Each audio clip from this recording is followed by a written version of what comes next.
الإبداع ليس له حدود، شعار اختتم به معرض انتل مصر الخير للعلوم، واللي اختار 3 من المشاركين فيه علشان يمثلوا مصر نهاية شهر مايو المقبل، وذلك بأمريكا في مهرجان عالمي للعلوم. طبعا احنا دائما نؤكد ان كي نتقدم علميا ويكون للوطن الحظوة والريادة لن يكون سوى بمثلث له 3 زوايا أساسية.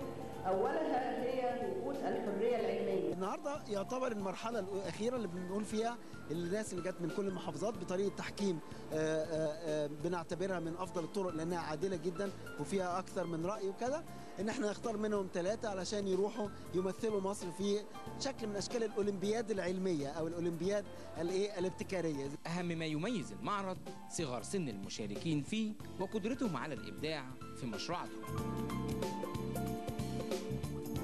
المشروع بيتكلم عن الطيران. لو حصل اي عطل في الطياره هو اسمه مواجهه سقوط الطيارات من الجو عند حدوث اي عطل. تمام، لو حصل اي عطل في الطياره انا حاطط جهاز سيفتي في الطياره بيعمل الجهاز السيفتي ده بيخلي الطياره بدل ما تنسقط حر تصطدم الارض جامد تنفجر بتنزل بالراحه جدا على الارض عن طريق تفريغ غاز الهيليوم من كثافته اقل من كثافه الهواء. ما كنتش مصدق يعني، خلاص بقى كانت المفاجاه اللي انا هسافر والمساعده ان انا كمان واخد المركز الجائزه الاولى على مستوى المشاريع. دي كانت حاجه كويسه جدا، وانا طبعا ان شاء الله بامل ان انا ان شاء الله هجيب مركز برضو لمصر في الولايات المتحده الامريكيه في ولايه اريزونا ان شاء الله باذن الله في شهر 5. وهعمل كل ما في وسعي ان انا اخلي مشروع على احسن شكل في امريكا ان شاء الله، لان مصر ليها حق علينا ان احنا نشرفها في كل حته. مشروعي اسمه الخلايا الشمسية تركيب جديد. هو عبارة عن يعني تغيير أو تعديل في تركيب الخلية بإني أضيف مادة كيميائية معينة. المادة دي بتعمل إيه؟ بتقلل الفقد اللي بنفقده إحنا في الخلايا الشمسية عمليا، لأن إحنا عمليا بتوصل الكفاءة 25%. إن شاء الله لما تضاف المادة دي للخلية هتوصل أكتر من 50%. أنا كان شعوري يعني طايرة من الفرحة، ما كنتش متوقعة خالص. أنا يعني كان مشروعي كويس، بس لما أخدت المركز الثالث في مجالي اللي هو الطاقة والنقل أنا ما توقعتش إني أطلع الثانية، بس الحمد لله يعني ربنا وفقني والحمد لله. الفكره بتاعت اسمها ديف اسيستنت، فكره ببساطه بتساعد الناس اللي عندها سم وبكم. هم اللي عندهم سم وبكم ما بيسمعوش وما بيتكلموش بس عندهم عين، انا هستغل العين دي واخليهم يشوفوا الساوند بدل ما يسمعوه. كان شعوري كويس جدا لما عرفت ان انا هسافر، ان انا خدت اول الكتريكال انجينيرنج وان انا من ال3 اللي هيسافروا كومبيتيشن في امريكا.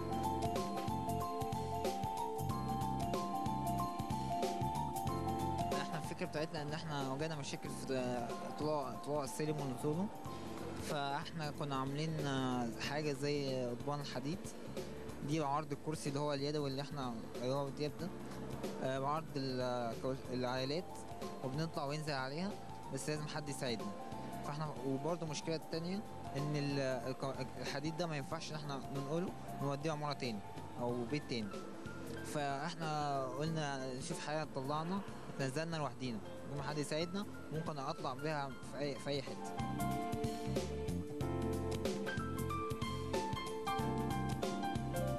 احنا بنسعى من خلال المشروع الى عالم خالي تماما من التلوث البيئي، وعالم يعمل بالطاقه الدائمه لانها المصدر الوحيد الدائم على كوكب الارض.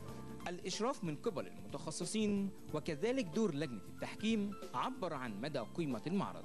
لجنة التحكيم من صفوة أسست الجامعات والمراكز البحثية على مستوى مصر، والتحكيم احنا كنا امبارح قاعدين من الساعة 9 الصبح للساعة 1 بالليل في الأوضة، ما خرجناش عشان نصفي الأعمال اللي فازت بالمراكز الأولى، وكله يعني بدون تحيز لأي شخص أيا كان. مشروع هو اللي بيتكلم عنه. شباب رغم صغر سنه لكن قدر يقدم مشروعات يمثل بيها مصر بالخارج، مؤكدا على شعار معرض مصر الخير للعلوم: الإبداع ليس له حدود. شريف الصمدي، عز الشباب.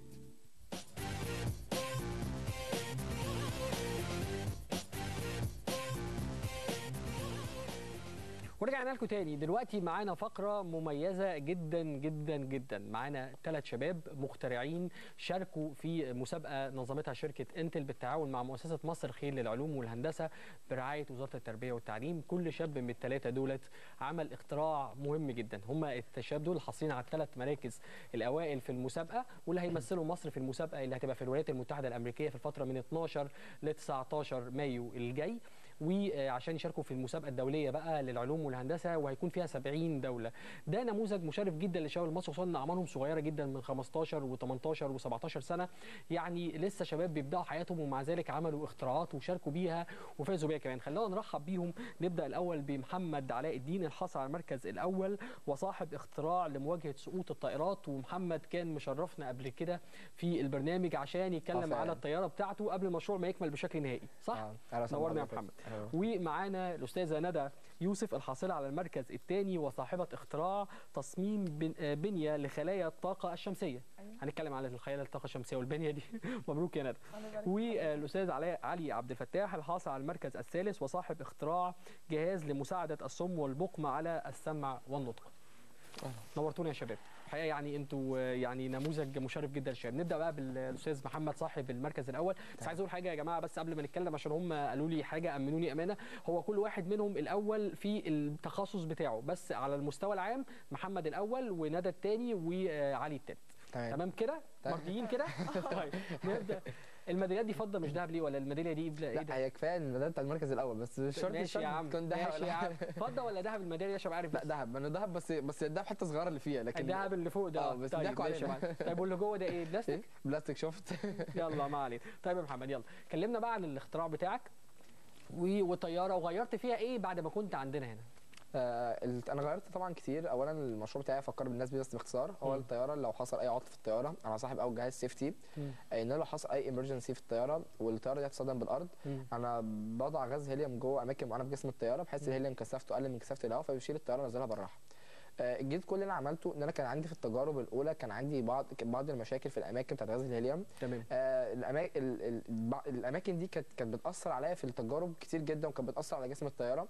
فكانت كل دراستي ان انا عايز الغاز ده احطه في اماكن يعني في اماكن في جسم الطياره تكون اكبر حجما، وفي نفس يعني انا في الاول كنت حاطط الهيليوم في اماكن ما كانتش بتنفع، بس الاماكن دي كانت مناسبه، فانا دلوقتي بدور على اماكن ثانيه تكون مناسبه بنفس كميه الغاز. تمام. فبدات ادرس على الطياره تاني. انا الحمد لله زي ما قلت كنت مصمم الدنيا بين حدث على الطيارات، فمن خلال دراستي على الطيارات بدات ان انا احدد الاماكن دي، وبعد ما حددتها بدات اشتغل بقى الشغل يبقى معادلات بقى.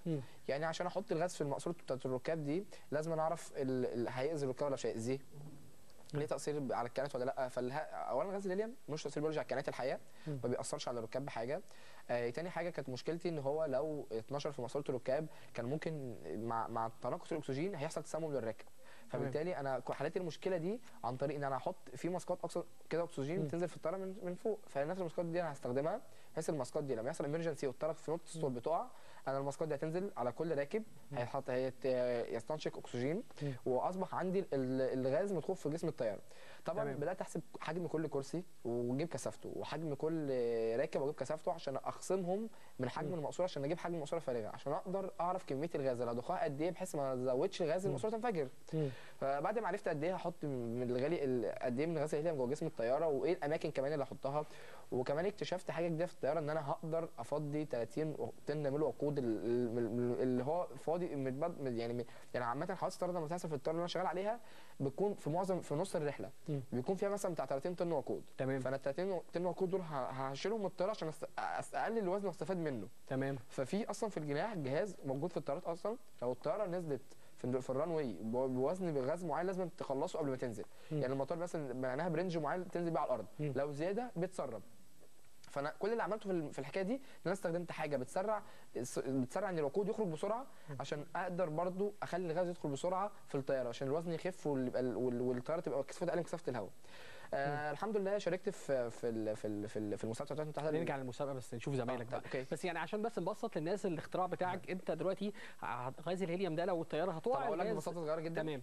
هقول اي حاجه بتقوم على وش المايه ليه؟ عشان كثافتها اقل من كثافه المايه، زي الفوم والميه. الحديده بتغرق عشان كثافتها اكبر من كثافه المايه. تمام. انا خدت النظريه دي طبقتها على الطياره. حلو. خليت ان الطياره كثافتها تبقى اقل من كثافه الهواء، يعني لو جسم قوه دفعه اقل من قوه دفع الهواء دي هيتشال، هو اقل بالظبط، وتنزل بالراحه بقى. تنزل بالراحه. فانا ايه الوحيد اللي هقدر اعرف الكثافات؟ هو غاز الهيليوم، هو بيطلع لفوق عشان كثافته اقل من كثافه الهواء. كويس جدا. فاستخدمته في ان انا احطه في الطياره عشان تبقى كثافتها اقل وتنزل بالراحه. وتنزل بالراحه وما يحصلش صدام والناس تموت خالص. حلو جدا، ووفرت لنا شويه ارواح اهو. كتير. الاختراع الثاني، وهنرجع لك ثاني ونتكلم عن المسابقه بقى واشتراكك ودراستك وكل حاجه. الاختراع الثاني الاستاذه ندى يوسف، وانت عامله بنيه لخلايا الطاقه الشمسيه. ايه الموضوع بقى؟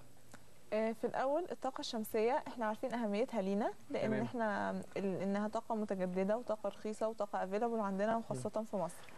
لما بنيجي نشوف الخلايا الشمسيه المطبقه قبل كده، هي بنلاقي في منها انواع كتير، واحدث تمام. نوع منها اقصى efficiency وصلت له بتوصل ل 32 وحاجه في المية نظريا و25% عمليا. تمام. فلما نيجي نبص في اسباب الفقد الطاقه في الخليه بنلاقيها لكذا سبب. فانا في البنيه الجديده في الخليه بعالج الاسباب دي 1 2 3. بعالجها باني اضيف كذا ماده كيميائيه كلاير في اول الخليه، بتعملي زي ما بتنقي الفوتونات الانرجي بتاعه الفوتونز، بتخلي المناسب للخليه يمتص والمش مناسب يبقى مناسب ويمتص. فكده احنا تقريبا بنضاعف الافشنسي بتاعه الخليه.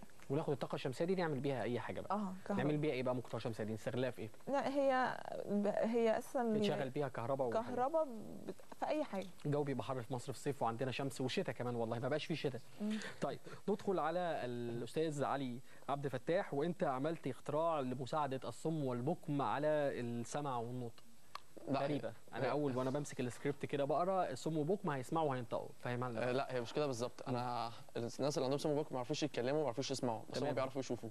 فانا بدل ما هحاول اخليهم يسمعوا الصوت انا هحول لهم الصوت واخليهم يشوفوه. تمام. بس انا بخليهم يشوفوا الصوت بدل ما يسمعوا، عن طريق ان انا بحول كل الاصوات اللي حواليهم على شكل تكست او ساين بحطها على السكرين بتاعت النضاره بتاعتي. بستخدم حاجه اسمها هيد اب ديسبلاي تكنولوجي، بحيث ان هم مش هيسمعوا الكلام بس هيفهموه بناء على الحاجه اللي هم قروها. الموضوع بالظبط زي لما تتفرج على فيلم انجلش وبتبقى قافل الصوت وبتقرا الترجمه. تمام. انت ما بتقعد تقرا الترجمه انت ما بتفهم الكلام بناء، تفهم يعني الحوار بتاع الفيلم بناء على الكلام اللي انت قريته مش بناء على الصوت اللي انت سمعته. تمام. فهي نفس النظام همشي بيها في النضاره. ازاي هتحصل ده بقى؟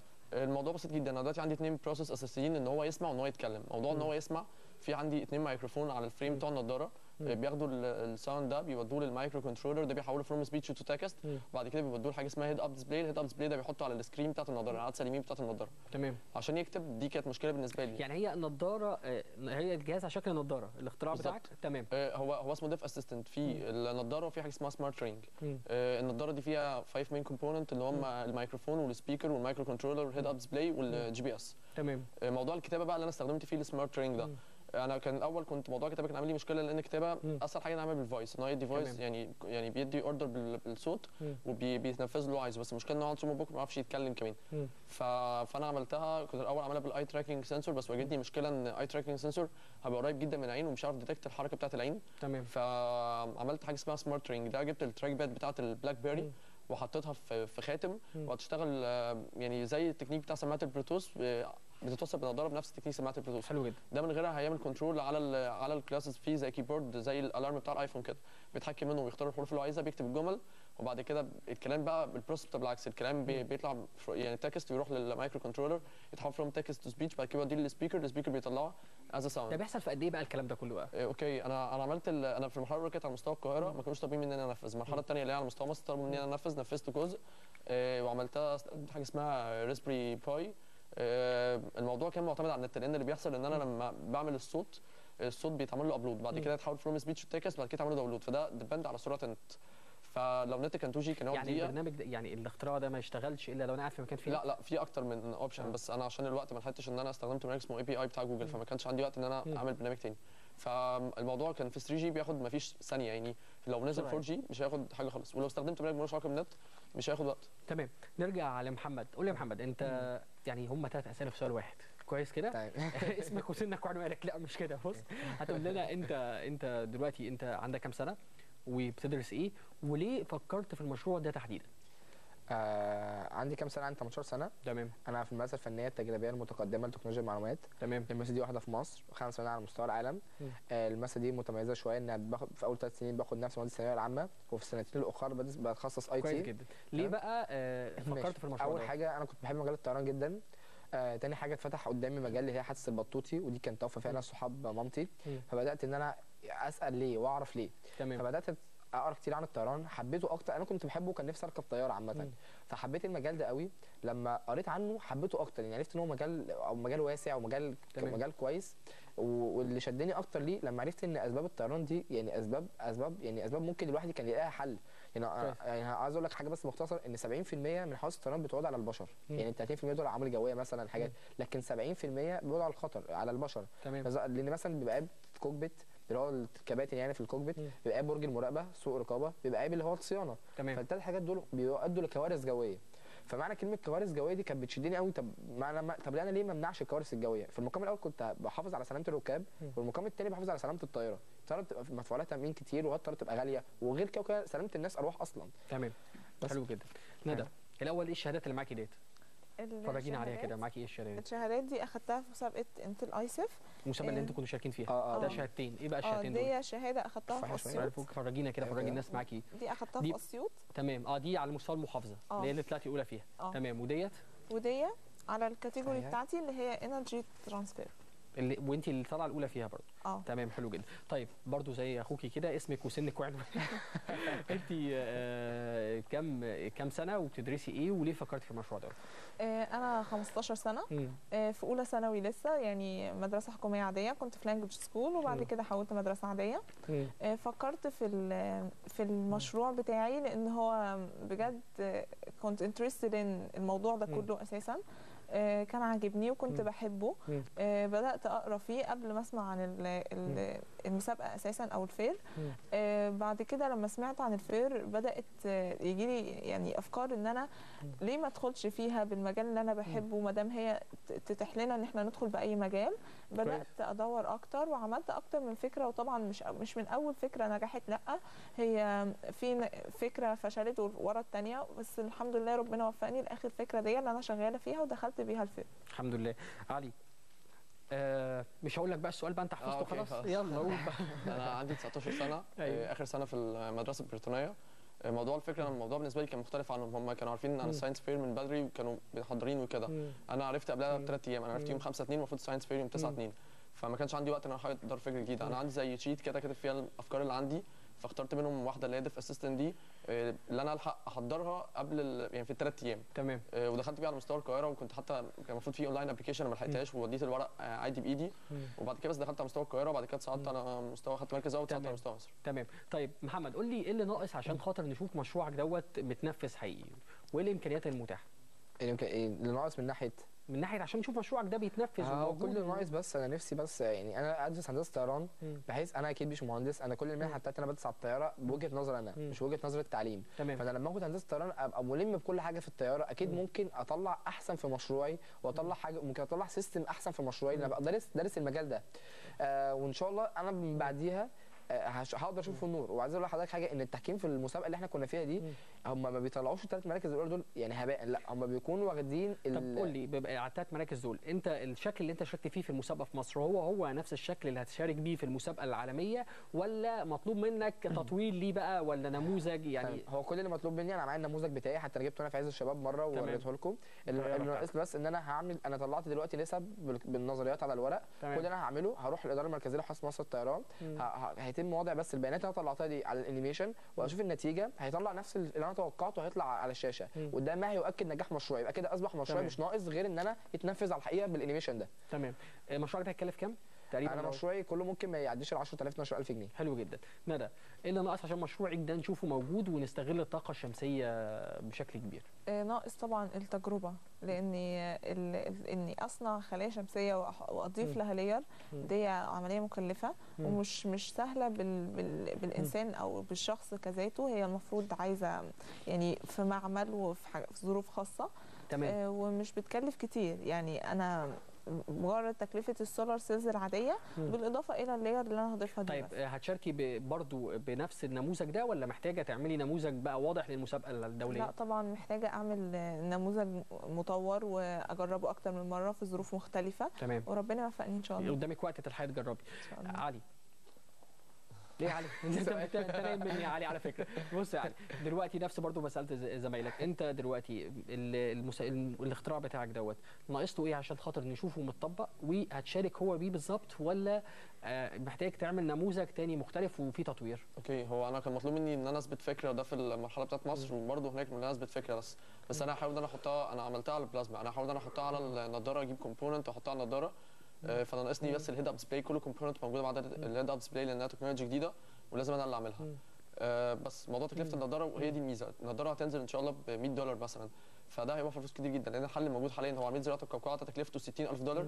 ومشكله ان 80% من الناس اللي عندهم سم بكم دول موجودين في ديفلوبينج كانتريز زي هنا في مصر، مفيش ريسورسز ان هم يدعموهم، فالحكومه مثلا حطت $1 مليون كده بعمليه زراعه القوقعه، هيعملوها ل 16 او 17 واحد ماكسيمم، انما انا بالنسبه لي لما انزلها $100 ب$1 مليون يقدروا يدوا النضاره اكتر من 10,000 واحد. تمام، يعني احنا بنشكركم جدا، بنشكرك يا علي وبنشكرك يا ندى، بنشكرك يا محمد، وشدوا حيلكم بقى كده ايه واستعدوا كويس للمسابقه الدوليه، عايزينكم تشرفونا فيها وبرده تاخدوا ال3 مراكز الاولى، مش عايزين حد من بره. يا رب. شباب، يعني انا عايز اقول ان دول 3 نماذج مشرفين جدا لينا ولمصر كلها، هو ده مستقبل مصر بجد، هو دوت اللي احنا محتاجينه واللي احنا مستنيينه، محتاجين اختراعات وابتكارات ومحتاجين عقول تفكر، من غير العقول اللي بتفكر ديت عمرنا ما هنتقدم وعمرنا ما هنبقى على خريطه العالم اساسا. نداء بجد لكل مؤسسات الدوله وكل حد في الدوله ان هو يشوف الشباب دولت واللي زيهم ويرعاهم ويهتم بيهم عشان خاطر بجد نبقى دوله متقدمه ما نفضلش في مكاننا. شباب، هنروح لفاصل وهنرجع لكم تاني مع انتاج الوقود من البناء الضوئي، استنونا.